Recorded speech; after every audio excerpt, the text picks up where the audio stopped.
여러분 안녕하세요. 지난주에 이어서 이번 주에도 요한계시록 16장을 계속 보도록 하겠습니다.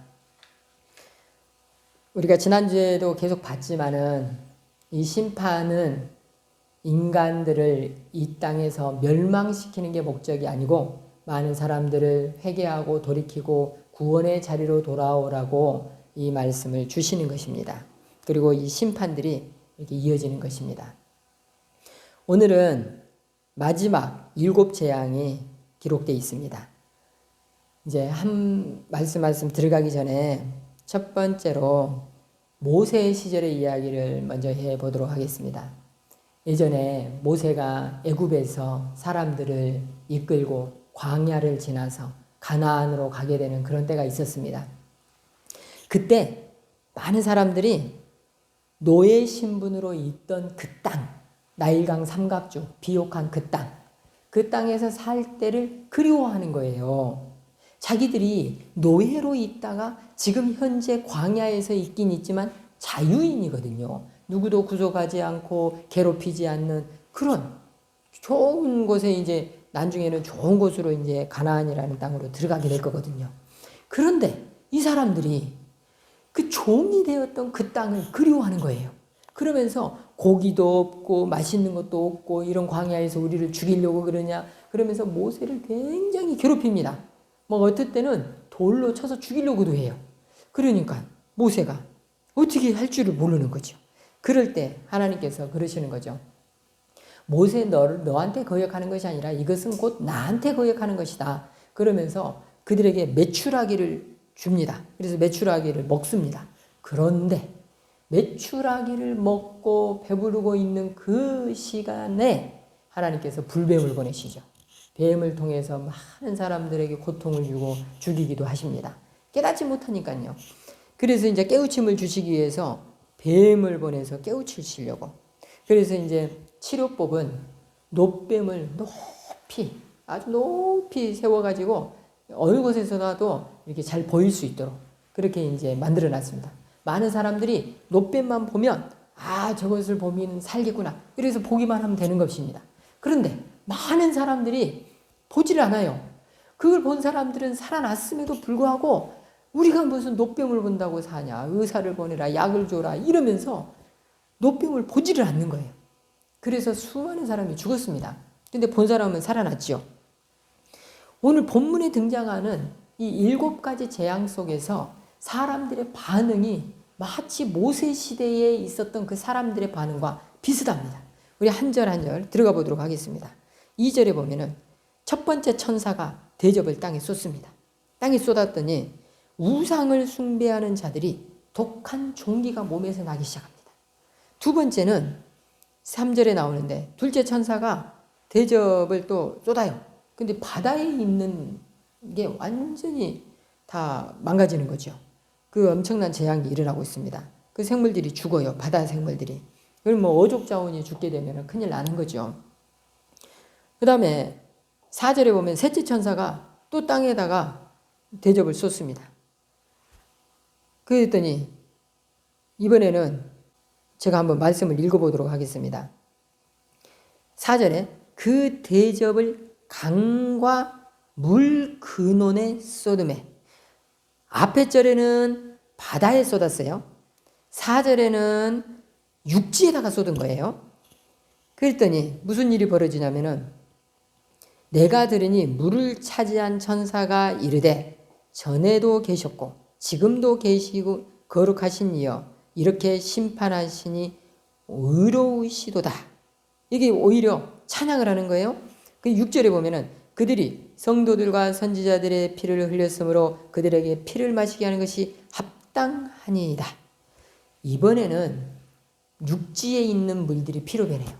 아까는 바다에 있는 물들이 그렇게 다 죽은 피로 변해버렸는데 그 육지 이 물은요, 바닷물은 우리가 생각하기에 그거는 우리가 먹을 수가 없으니까 그거는 뭐 굳이 생명과 관련이 없을 것 같은데 이렇게 생각할지 모르지만 바다에도 굉장히 많은 생물이 삽니다. 그 짠 물을 먹고 살아요. 근데 우리는 육지에 사니까 바닷물은 필요 없을 건데 그러지 않아요. 바다에 있는 물이나 육지에 있는 물이나 다 생명의 물이에요. 그럼 이 두 개의 물이 다 이제 완전 망가지는 거죠. 그런데 그 망가지는 것을 바라보는 천사의 고백은 달라요. 다시 말씀을 읽어보겠습니다. 5절에 이 전에도 계시고 지금도 계신 거룩하신 이여 이렇게 심판하시니 의로우시도다. 심판이 의롭대요. 여기서 우리가 이 생각이 들 수가 있어요. 사람들 생각하기에 하나님께서 앞에도 심판을 14개나 하시고 지금도 7개를 심판을 하실 건데 아니 심판이 의롭다니요? 많은 사람들이 죽어가는 게 그렇게 의로운 일입니까? 이렇게 질문할 사람도 있을 거예요. 그리고 또 앞에 부분에 이제 구약 부분에 이렇게 성경을 읽다 보면은 이런 생각이 들어요. 사람들을 하나님께서 진멸을 하시거든요. 전쟁 중에 많은 사람들을 여리고성이라든가 뭐 이런 엄청나게 많은 사람들이 죽습니다. 전쟁 중에. 그러면 사람들이 또 그래요. 하나님께서 이렇게 죽여야 됩니까? 이러는데 제가 인류 역사의 초창기부터 이 계시록까지를 간략하게 설명해 드리겠습니다. 하나님께서 사람들을 만드시고 똑바로 살아라. 하나님의 말씀이 있고 하나님의 기준이 있으니 똑바로 살아라 라고 했어요. 그런데 인간들이 에덴에서부터 반역을 합니다. 하나님과 같이 되고 싶었어요. 선악을 판단하는 기준을 왜 하나님만 그런 판단을 합니까? 저도 판단할래요. 제가 그렇게 할 수 있는 능력이 없습니까? 그러면서 선악을 알게 하는 나무를 먹어버립니다. 그러면서 하나님처럼 될래요. 판단 기준이 하나님이 아니라 이 땅에 있는 인간이 판단의 기준이 되고 싶습니다. 완전히 거역, 반역을 합니다. 그래서 하나님께서는 그 사람들을 죽여야 되는데 참으시죠. 대신 동물을 죽이시고 옷을 입혀서 에덴에서 쫓아내십니다. 거기서 죽였어야 되는데 참으시는 거죠. 그런데 그렇게 쫓겨나서 그 인간들이 또 무슨 짓을 저지르려면 하나님 앞에 제사를 지냅니다. 제사를 지내는데 누구 거는 받고 누구 거는 안 받으니까 또 성질이 나는 거예요. 그러면서 자기가 성질이 난다고 제사를 받아준 그 사람, 자기 형제예요, 동생이에요. 그 사람을 또 죽여버립니다. 이 말이 됩니까? 그때 하나님께서 어쩐지 아세요? 그 살인을 저지른 그 사람을 바로 죽이는 게 아니고 또 참으셔요. 그래가지고 야, 너 왜 네 동생을 죽이냐? 너 경고야. 그러면서 이마에 표를 주면서 이 사람들 죽이지 마세요. 그러면서 다시 다른 데로 내쫓습니다. 그럼 거기서 우리 같으면 아이고 우리 부모님도 하나님 앞에 내쫓기고 나도 내쫓겼으니까 똑바로 살아야지. 이런데 그 후손이 어쩐지 아세요? 자기를 어떤 사람이 비난했다고 또 죽여버려요, 사람을.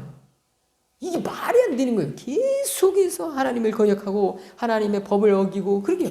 하나님은 또 그들을 용서해주고 또 돌이키라고 한 번 더 기회를 주고 이럽니다. 근데 계속해서 그런 일을 반복해요. 그리고는 땅에서 사람들을 싹 물로 심판을 하십니다.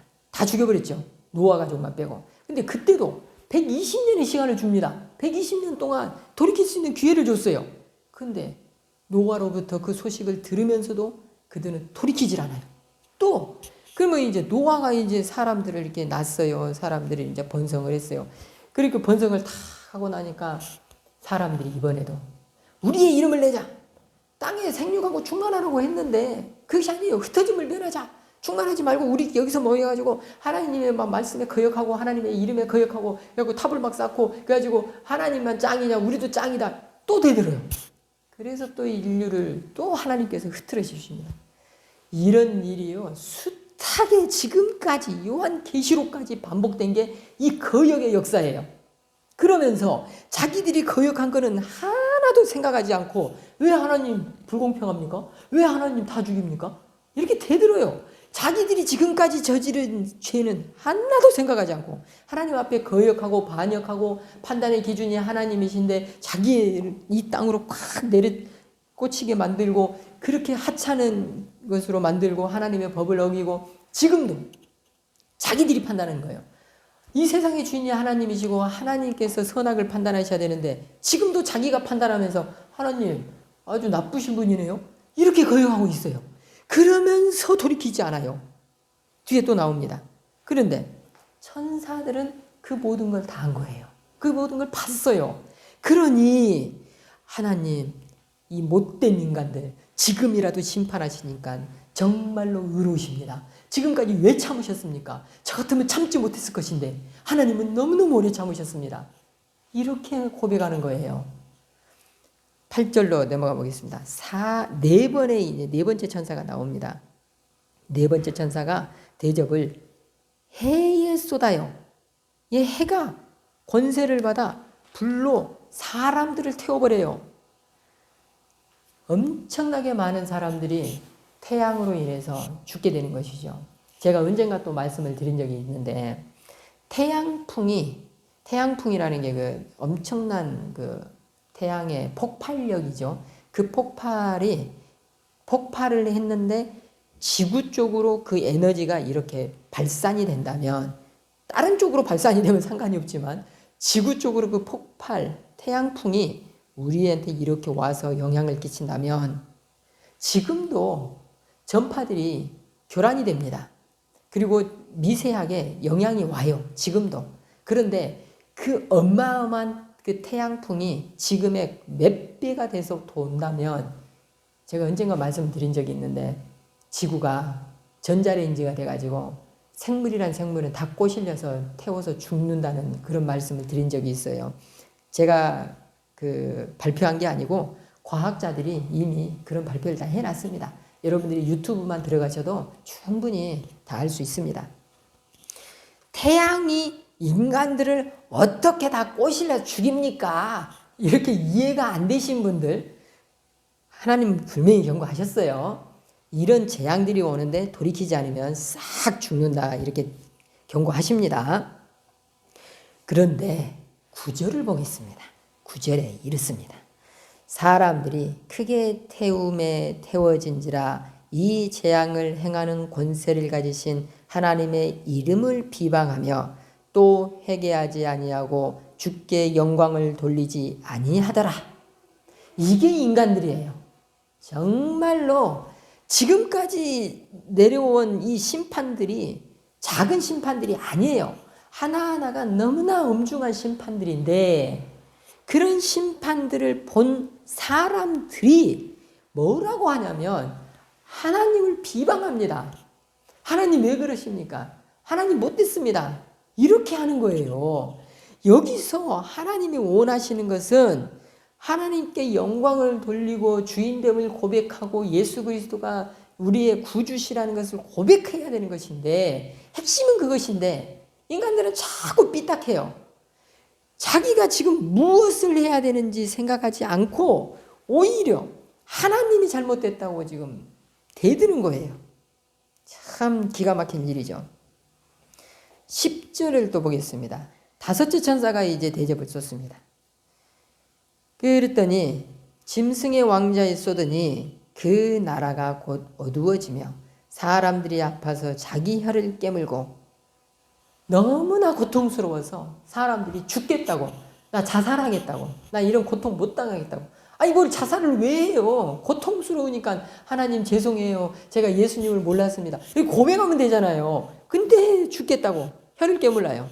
그런데 11절, 아픈 것과 종기로 말미암아 하늘의 하나님을 비방하고 그들의 행위를 회개하지 아니하더라. 회개를 안 해요. 정말로 신기하죠. 너무나 웃기죠. 천사들은 기가 막힐 일일 거예요. 천사들은 이미 처음부터 끝까지 다 봤으니까, 야, 인간들이 이렇게 악하다니 하나님 저것들 그냥 싹 진멸해버리시죠. 왜 오래 참으시고 오래 기다리시고 거기서 또 한 번의 심판으로 싹 죽이시는 게 아니고 이렇게 심판을 주시고 또 기다려볼까, 이렇게 심판을 주시고 또 기다려볼까, 그러고 계십니까? 천사들이 답답한 거예요. 근데 여섯 번째 천사가 또 이제 엄청 큰 나라에다가 대접을 쏟습니다. 여기 이제 큰 강 유프라테라고 그러잖아요. 조그만 낙동강, 조그만 영산강 이렇게 말하지 않고 큰 강 유프라테스. 이 말은 요즘으로 치면 미국에다가 중국에다가 이렇게 어마어마하게 큰 나라, 대국, 이렇게 이제 생각하시면 돼요. 그 나라들한테 이게 물을 그때 대접을 쏟은 거죠. 그랬더니 이 나라들의 자원들이 싹 말라버리는 거예요. 그랬더니 이들이 견디지를 못하는 거죠.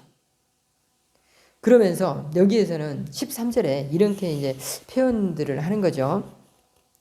13절에 보면 내가 봄에 개구리 같은 새 더러운 영이 용의 입과 짐승의 입과 거짓 선지자의 입에서 나오니 이렇게 하니까 개구리는 또 뭐고 용은 뭐고 어렵잖아요.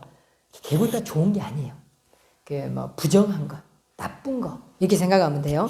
그리고 여기서 지금 언급한 것들이 거짓 선지자, 용 이게 쉽게 말하면 사탄이에요. 나쁜 거예요. 이 세 가지가 이렇게 등장하니까 어렵다고 생각할 수 있는데 나쁜 것들 이렇게 생각하시면 돼요. 그 나쁜 것들 입에서 거짓 영이 나왔다. 이게 사탄으로부터 사탄의 영이 나왔다. 나쁜 것들이 나왔다. 이렇게 생각하시면 돼요. 그러면서 14절에 그들은 귀신의 영이라 이적을 행하여 온 천하 왕들에게 가서 하나님 곧 전능하신 이의 큰 날에 있을 전쟁을 위하여 그들을 모으더라. 좋은 일로 모이는 게 아니에요. 사탄이 등장했다 하는 것은 처음에는 좋은 것으로 감언 이설로 보기 좋은 것으로 이렇게 챙겨줄 줄은 모르는데 결국에는 멸망입니다. 달콤한 그런 사탄의 것을 쫓으면 안 돼요. 우리는 분별할 수 있어야 돼요. 그런데 15절이 중요합니다. 15절. 보라, 내가 도둑같이 오리니. 예수님이 도둑같이 오신대요. 누구든지 깨어 자기 옷을 지켜 벌거벗고 다니지 아니하며 자기의 부끄러움을 보이지 아니하는 자는 복이 있도다. 다 멸망할 거예요. 여기서 이제 우리는 이방신을 한번 생각해야 되는데요. 이방신한테 경배하러 가려면 음녀를 만나야 되거든요. 음녀를 만난다는 것은 옷을 다 벗어야 되거든요. 성행위를 해야 되니까. 그걸 말씀드려요. 자기 옷을 벗어서 벌거벗지 않으면 부끄러움을 당하지 않을 것이다. 이방신에 절하고 사탄에게 경배하고 이러지만 않으면 하나님 앞에 자기의 옷을 깨끗하게 지키려고 그러고 거룩한 옷을 입으려고 노력만 한다면 그 자들은 복이 있도다. 쉽게 말하면 구원을 얻을 거라는 거죠. 마지막 시대에 이방신, 세속의 물질, 이런 세속에 속한 것들, 이런 것들로 가가지고 더러운 짓을 하고 자기 옷을 벗어버리고 깨끗한 옷은 싹 벗어버리고 이러면 언제 올지 모르시거든요. 예수님이 도둑같이 오시거든요. 물론 예고를 하십니다. 그러나 그때와 실은 알 수가 없어요. 그러니까 순식간에 온 것처럼 느껴지겠죠. 자기가 우상의 여신도들하고 성행위를 하고 있는 부끄러운 짓을 하고 있을 때 하나님께서 딱 심판주로 등장해가지고 이렇게 심판을 하신다는 거죠. 우리가 지금 마지막 때에 살아가고 있습니다. 우리 성도들이. 우리가 정말 정신 차리고 돌이켜야 됩니다. 이제 7째 천사가 이제 또 쏟습니다. 대접을 쏟더니 이제는 바벨론에 큰 지진이 일어나죠. 그리고 바벨론 땅이 엄청납니다. 어마어마해요. 지금 또 지진이 어마어마하죠. 그러면서 이제 또 마지막으로 우박까지 내립니다. 우박이 여기 한 달란트라고 하는데 60kg. 제 몸무게보다도 더 큰 우박이 나오는 거죠. 엄청난 우박이 떨어집니다. 한 대 맞으면 다 죽는 거죠. 근데 그게 하늘에서 떨어졌으니까 집이 망가지는 거예요. 어디 숨을 데가 없는 거예요. 지금이야 콘크리트로 지은 집에 있으니까 괜찮을 겁니다. 이리 생각하는데 그러지가 않아요. 여기서 이런 재앙들은 인간이 피할 수 있는 재앙들이 아니에요. 이 시절이 어느 시절이냐면 콘크리트로 지은 집이 없어요. 돌로 지은 집이 물론 있긴 있었어요. 그러나 일반 서민들은 대부분 나무로 된 집에 살거든요. 그러니까 그게 떨어지면 다 죽는 거예요. 여기에서 이제 16장까지에 있는 모든 재앙을 이제 다 살펴봤습니다. 여기서 우리가 알아야 될 게 있어요. 하나님께서는 재앙을 완벽하게 누구도 빠져나갈 수 없는 그런 엄청난 재앙을 주셨어요. 근데 목적은 진멸이 아니라 회개였단 말이죠. 그런데 인간들의 반응을 한번 보시기 바랍니다. 절대 돌이키지 않는 거예요. 오히려 하나님을 비방하는 거예요. 하나님 잘못됐어요. 왜 이런 심판을 주십니까? 자기가 뭘 하고 있는지를 생각도 안 해요. 자기가 우상을 섬기고 더러운 짓을 하고 나쁜 짓 하고 돌아다니는 건 생각도 안 하고 하나님이 주인이라는 거 고백도 안 하면서 하나님 잘못됐어요. 이렇게 하고 있는 우리들을 볼 수 있어야 됩니다. 우리가 말씀을 정리하면서 하나님의 심판은 반드시 옵니다. 지금 이미 심판이 진행되는 중에 우리는 살아가고 있습니다. 그러니 우리는 돌이키는 일밖에 없어요. 또한 우리 주변에 있는 사람을 돌이키는 자리로 인도하는 그 일을 반드시 해야 되겠습니다. 오늘도 감사합니다.